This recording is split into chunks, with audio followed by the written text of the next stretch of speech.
Patuloy ang mainit at tuyong panahon sa malaking bahagi ng bansa. Umiira lamang ang hanging silangan o yung easterlies, bit-bit nito ang humid breeze mula sa dagat Pasipiko. Bukas sa Luzon, magpapatuloy ang hot and sunny weather.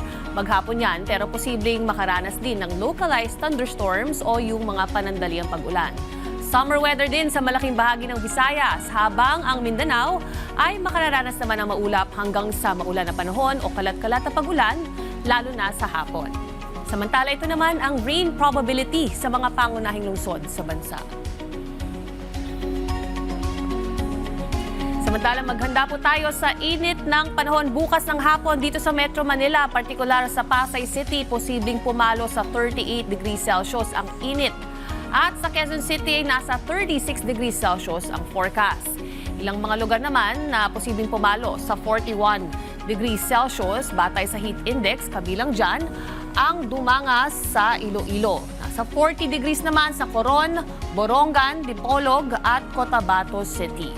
Para iwasan o maiwasan ang heat stroke, magbaon po tayo ng panangga sa araw, mag-hydrate at kung maaari ay iwasan ang paglabas sa tanghali at hapon.